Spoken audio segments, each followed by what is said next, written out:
Somewhere in the Casco Mountains, a man is shown being thrown out of a helicopter to his death. The next day, Reacher notices that his own ATM receipt has a military emergency assistance code.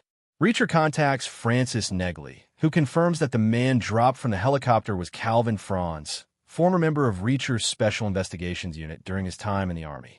The two begin investigating the murder with the help of a third member, David O'Donnell. Reacher obtains a data drive hidden by Franz, obtaining a list of numbers and a separate list of names, starting with the initials AM. The trio then try to locate another member of the Special Investigations Unit, Tony Swan. At his home, they found house was empty. Reacher, noticing the pattern that someone is targeting every living member of Reacher's unit. Reacher assaults a stranger who is tailing him, only to then identify him as NYPD detective Guy Russo. Reacher, Negley, and O'Donnell visit Atlantic City, where two more teammates, Sanchez and Orozco, work as security guards for a casino. Along the way, they meet Carla Dixon, another member of the team. They then find a helpful ally in David Wright, the casino's chief of security. His police contacts confirm that both men were abducted, murdered, and dumped in the same region of mountains as Franz. A later assassination attempt points them back toward New York to a company called New Age Technologies. Flashbacks show New Age head of security Shane Langston torturing Franz for information. Before being thrown from the helicopter, Franz warns Langston that the big guy is coming for him. Now, back in the present, Russo reveals his investigation had identified a suspect in the murders, Azari Mammon, the owner of the AM alias. Meanwhile, Negley and Dixon visit the offices of New Age Technologies, where Director of Operations Marlo Burns identifies the man who had been sent to kill them as Trevor Seropian and gives them his address. Dixon deduces that the list of figures discovered on the Franz USB represents days and months. Reacher, Negley, Dixon, and O'Donnell pay a visit to Seropian's house, correctly anticipating an ambush, and they kill a large number of mercenaries working for New Age.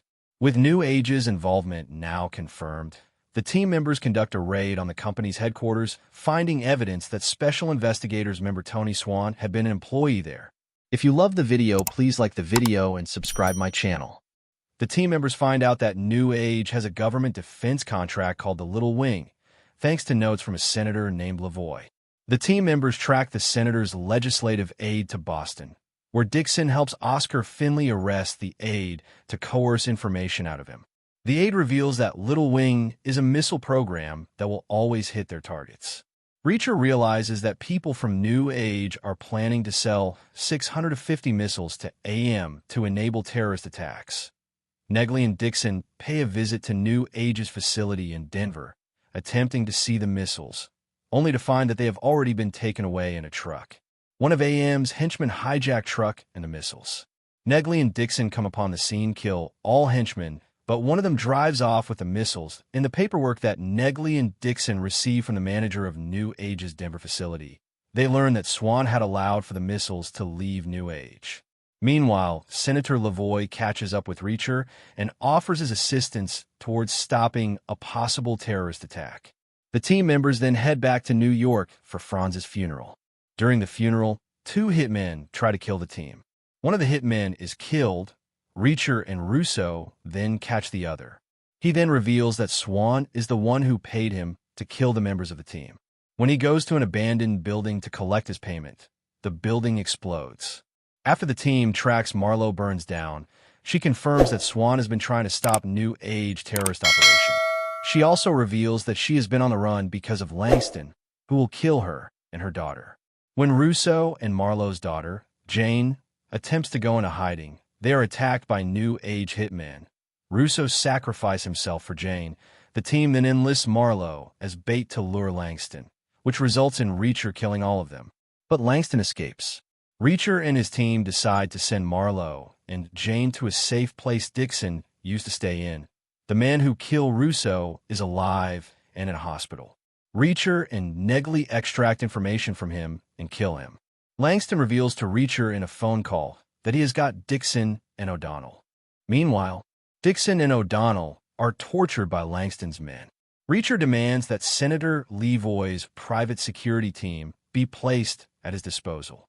Leaving Negley outside with a plan, Reacher walks into the New Age facility alone, surrenders himself. Negley and Levoy's security team successfully break Reacher out of the New Age facility, allowing him to board Langston's helicopter. Reacher kills the remaining bodyguards and tosses Langston out of the helicopter to his death, freeing O'Donnell and Dixon. The team then heads to the New Age engineer's house to ambush and kill AM.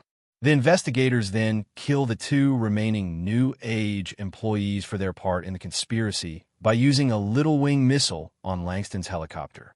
Anticipating that Levoy's security team was going to assassinate the investigators as the last remaining loose ends, Homeland Security agents arrest Levoy and the security team after receiving a tip from Reacher prior.